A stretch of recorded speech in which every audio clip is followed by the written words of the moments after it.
What's going on, everyone? Welcome back to the MEDAVERSE Podcast, the number one dance music podcast in Australia. I'm your host, Maida, or Music by Maida. We're chatting about Garrix turning 30. Our young man, he's turned 30. We're chatting about Garrix turning 30. He finally dropped his collab with Ed Sheeran after like 10 plus years. So we're going to talk a bit about that. He's texting my ass, mate. So let's just get right into it. Martin Garrix, the GOAT. Little Marty is not so little anymore, is he? He's just had his 30th birthday, which is crazy. I was listening to him when I remember when he was about to turn 16, he hadn't even released Animals yet.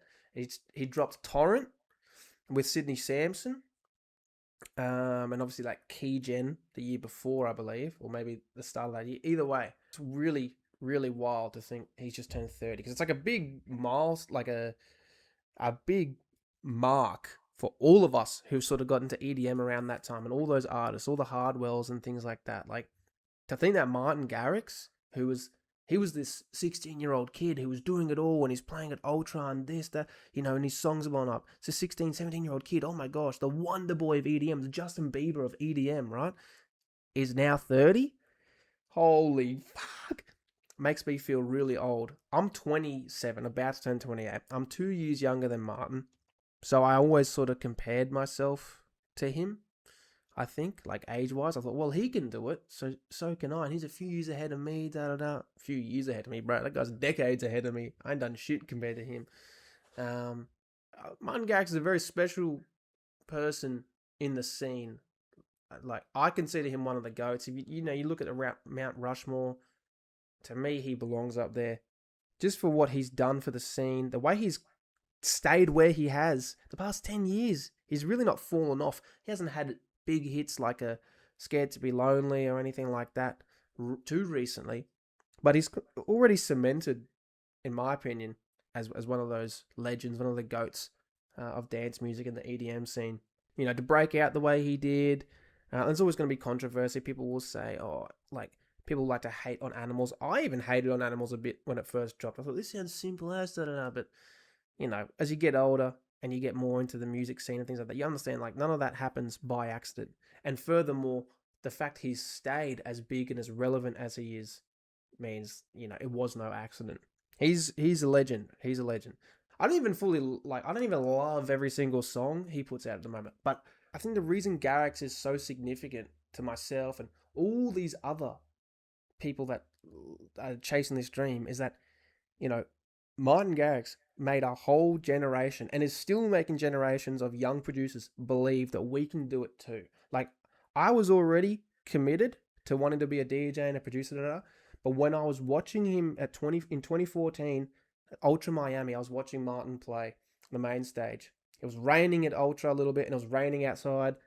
And I remember feeling this shit through the screen. Like, just going, wow, the way he's making me feel and the way he's making probably all these people watching him feel, like, that's what I want to do for people. That was it, man. Like, that's really it.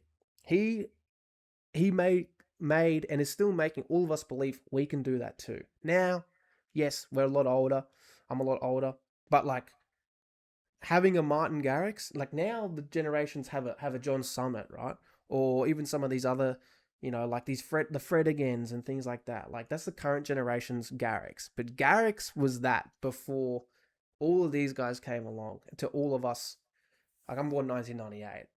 It's crazy to say, like, I'm young. I don't feel young anymore. I still feel like this 16-year-old kid, right? Who wants to fucking get after music and just love the scene and love dance music and the feelings. Like, dance music just gives you this feeling unlike anything else, right? It really does. And you only understand that if you're a true fan of dance music, I believe. Of course, other genres too have their own unique emotions and things that they make you feel, R&B, etc. But dance music, dance music's, I don't know, it's special. Anyways, but generally speaking, he represents the fact that it's doable. Now I've got the John Summits, the Fred Agains, things like that, and there's a whole lot of new, legends sort of coming through, and trailblazers, for lack of a better term. But Martin was always the first, and he was my first. That sounds fucking crazy. He was the first person I really looked up to and made me feel like yes, this is what I want to chase. This is what I will chase for the rest of my life. And I know he's done that same thing for probably fucking, I'd say millions of other people around the world. Millions. Like massive fan bases in Asia, throughout India, China, etc. Obviously throughout Europe, the US, here in Australia. Martin's the GOAT, bro. Martin's the GOAT. So I hope he had a great 30th birthday. Very weird to think of Martin Garrix being 30, but here we are.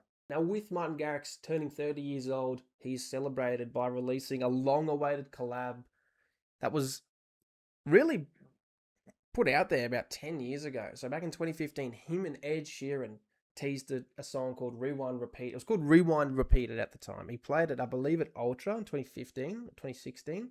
It was all over YouTube. All of us Garrix fanboys were like, frothing it, sort of a thing. And it was unfinished, and then it got delayed, and then we were always wondering if it's going to come out, like many of the other IDs.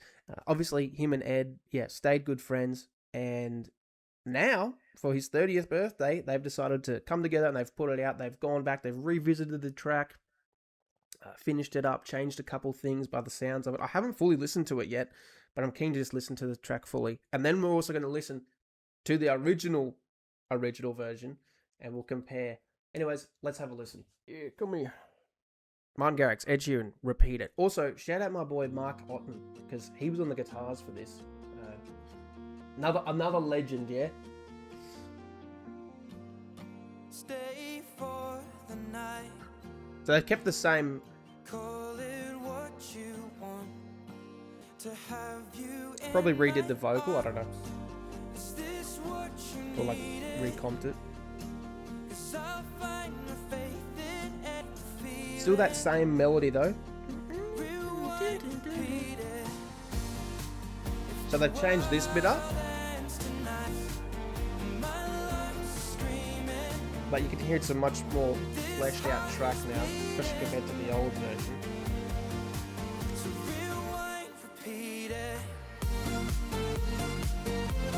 I think it works well. More strings.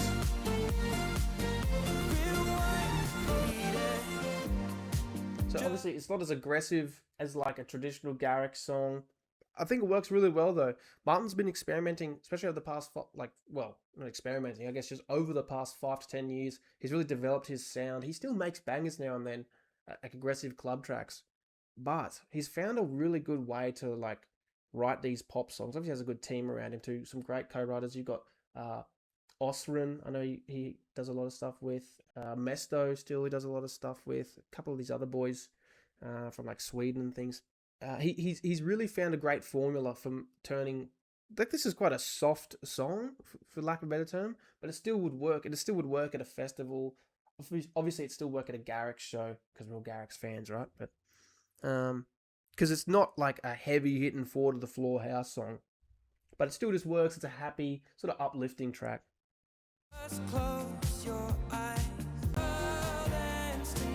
I just miss this little breakdown, or like the pre-chorus in the original demo was fucking sick.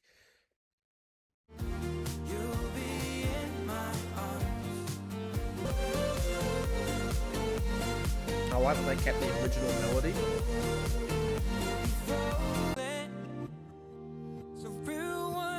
Fuck yeah. Fuck yeah. Yeah, that's mad. I'm used to the version, I don't say I grew up listening to, but I'm just used to the version I heard fucking 10 years ago. We're gonna play that now. Where is it? Here we go. Martin Garrix, Ed Sheeran, Rewind, Repeat It. Original version from Ultra 2015.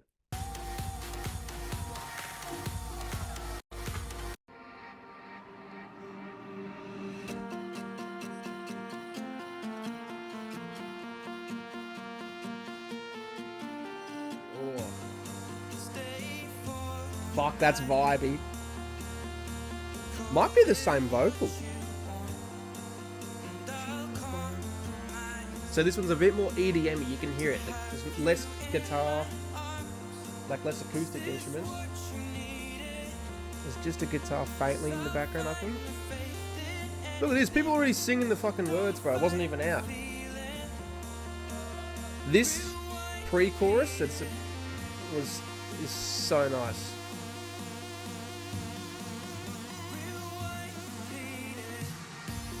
I wish they kept that. Fuck, that's nice though.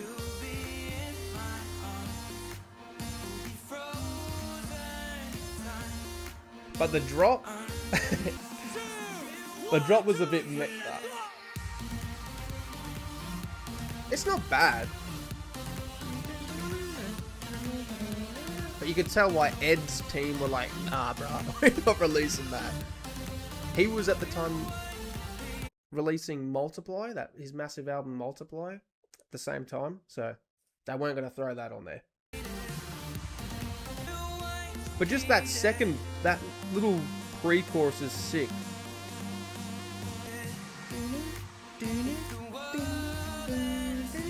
Such a cool vibe. I wish they'd kept that. I just wish they had kept that break. The new drop, I think, is much better than this version, but the break in the original demo is way vibier. Way vibier. I wish they had kept that. Overall, super cool that song has been released. It was kind of like a folklore. It was just like, it became a joke, you know? Like, because they're never going to put it out, man. It's one of those lost songs that's never going to be released. And then they said, fuck that, let's put it out. So good on them. Really, really cool. And obviously the fans are super happy about it. And it's just good. I don't know. It's just good. What else do I say? It's just good, man. Pretty shit take by me, to be honest. But cool little 30th birthday gift for Martin, I suppose. Now, I got some Martin Garrix stories, right? Here's a story. So I've met Martin. I've met him and spoken to him once. But I've not ran into him. I've been in the same room with him a few times. Anyways. So it's ADE's Amsterdam Dance Event 2018. I've flown over to the other side of the world by myself. 20, sorry. I just turned, I was 20 years old. I've flown over there for this adventure. I'm going to ADE, right? I've wanted to go here for years. Let's go, let's hustle, let's do some music shit, blah, blah, blah. I'm at the Stamped Records label night. Garrix's set he's just about to finish. I'm watching Garrix. I go get a bottle of water. I make my way out to the, I guess, like, artist entrance area. It's like at the back of this was like a small festival. So I'm just sitting on the gutter, sipping my water. There's a few other fans out there, but not a lot of us, right? A couple of girls are down there doing their thing. Louis Van Bar, Martin Garrix's photographer, runs out, sort of a thing first, gets in a car or whatever. And then shortly after, obviously, Martin walks out and all the girls start going wild. And I look over, I'm like, oh shit, fucking hell, there he is, right? And he's doing the love heart hands to everyone out there. Like I said, there wasn't a lot of us. He gets in the car and I'm just sitting there drinking my water going, damn, there he is. How cool is that? Now, remember, I'm here by myself. I don't know anyone here, really. I don't know anyone here. Martin Garrix pulls up in his fucking car, like in his lift, puts the window down, and sticks his head sort of out, not out the window, but he goes, hey, bro, you all right? I'm sitting there drinking my water. I go, holy, like, shit. Yeah, I am now. And I get up, and I walked over to the car, to the window. It was his security, then him, and then on the other side, I think there was another security. So they're sitting in the back seat, right? And I'm just sort of leaning against the window, just fucking chatting to Martin Garrix, dude. Crazy as shit. 20-year-old me was just like, holy fuck. I said, bro, this like sick show. Like, how are you? Are you well? And he said, yeah, I'm really good, thank you, bro. And I said, like, how's tour going? We're just making small talk, really. And I was just saying, I don't know, I didn't even know what to say. I was like, oh yeah, bro, I flew over from Australia. Like, I've always wanted to come to ADE. It's really cool to see you. I like look up to you, and I've grown up watching all your stuff. Thanks so much for the show. And I just said, I hope you have a good night, like get home safe, sort of a thing. That was it. And then he said, thank you, bro. You too. Take care. Whatever. And he left. And I remember just thinking, like, holy fuck. And then shortly after that, a few other big DJs came through, like Dyro. If any of you guys have heard of Dyro, he came in. He asked me if I had a lighter for a cigarette, and I said no. And then we just started chatting for like 20 minutes before his set. And I was saying, like, why don't you guys ever come out to Australia? And he goes, bro, it's like so far. But right, anyways, few days later, I'm at Stamped Recording Studios. I'm doing some sessions with the GOAT himself, Mark Otten. And we're having a break. He's like, this is like some coaching sessions, right? We have a break to go get some water and have something to eat or something. And we've walked out. And it's kind of like not tense, but you could tell like something was going on, right? In the room. Because Garrix is there, sometimes he's not, whatever. Anyways, the door opens to the bathroom and out walks Martin on his phone, right? I wanted to like go up to him and say, hey, and like, hey, bro, thanks for the other night, right? Like, thanks for checking on me the other night after your show. That was me, like, da da da. But he goes there, right, to get away from fans and shit. You don't want to be that guy. I didn't want to be that guy. So I just thought, oh, it's okay. I'll see him later. Because Mark as well. Mark was there, goes, oh, look, like, there's Martin. Like, but, don't disturb him. Sort of, like, not don't disturb him, but, just let him do his thing. And I wasn't going to be rude and shit anyways. But I thought, oh, it's all good. I'll see him later. Like, I'll see him later. And say thank you, da da da. Anyways, go back to finish the session off with Mark. Come out a few hours later. Obviously, Martin's gone, right? And I'm like, fuck. Like, why didn't I just be fucking rude and go up to him and just say, hey, bro, like, how are you, da da da, and just introduce myself. I should have just fucking had some balls and just fucking done it. He wouldn't have given a fuck, right? I'm not like, but... And then I got back on the train. I went back to, I always stay in Haarlem when I stay in the Netherlands for ADE. I'm on the train and I'm sitting there on the train just going like, holy shit, you fucking idiot. Why did you just go up and say hello to him and thank you? Like, why are you so polite, bro? Fuck. And then I'll try to find the photos. I was messaging my mate. It was raining, right? It was raining. I'm walking home from the train and I'm standing on this little bridge in Haarlem and I'm just like looking out at the water, messaging my mate going, fuck, why didn't I just fucking go up to him and talk to him? Like, I'm not a rude mother. Yeah. And I was just like kicking myself for it. That's the first time I guess I wouldn't say met Martin Garrix, but like I got to speak to him and shit. And then I remember just telling Mark, like, bro, can you just, when you see him next, can you just pass on like a thank you? Like, I was that kid he fucking, not that he's gonna remember, he talks to 1 million people every night. Funny story, eh? So now, Martin, whenever we meet, mate, for the first time, I'm gonna bring that story up and I'm gonna see if you remember. I doubt you will, but funny story nonetheless. And then, yeah, he's come to Australia for some shows like Ultra. I was in Sydney or Melbourne, one of the two. And then obviously I've gone back over to ADE since. But yeah, that was ADE 2018. Really cool experience though, really cool. Didn't ask for a photo. He was in the car and there's security there and shit. And I didn't care about that. I was just like, I get to remember this. I don't need to take a photo of this. But part of me is kind of like, all right, wish I got a photo. And then a few days later, actually, it was his big show at the Rye. And one of these boys that I became mates with, Ollie, shout out to Ollie, we were like split up and we thought of, let's see how, if we can get backstage. He ended up getting backstage. I didn't. I I just made friends with these other randoms and shit. But Ollie got backstage, bro, and we met back up. And he showed me photos of him with Martin. Akon was back there as well, and he got a photo with Akon. And I was like, fuck, like, wishing I went with him, obviously. But yeah, it's good memories, really good memories. That took me way too long to explain that day. In other news, I am remixing John Summit's brand new album, Control Escape. I've released 5 or 6 of songs from that album. I just put out another one for Time With You. I want to take my time with you. Energy and wait for more patience. Yeah, we play, but we keep to we don't It's all up on SoundCloud. Once I've finished remixing them all, I'm gonna do a DJ mix of them all. We'll see how we go, right? Follow along if you wanna follow along. I'm gonna call it here. All in all, shout out Martin Garrix. He's the GOAT. Happy 30th, bruh. Hope you had a great birthday. So cool to see you releasing Rewind Repeat It. Thanks for asking to check if I'm okay. Back at ADE 2018. Shout out Martin Garrix. Shout out Martin Garrix, you guys. Guys, all the best. Take care. Follow the MEDAVERSE Podcast on Instagram. And comment down below as well. Things you want to be seeing discussed. If it's production stuff, if it's dance music industry stuff, whatever. Let me know.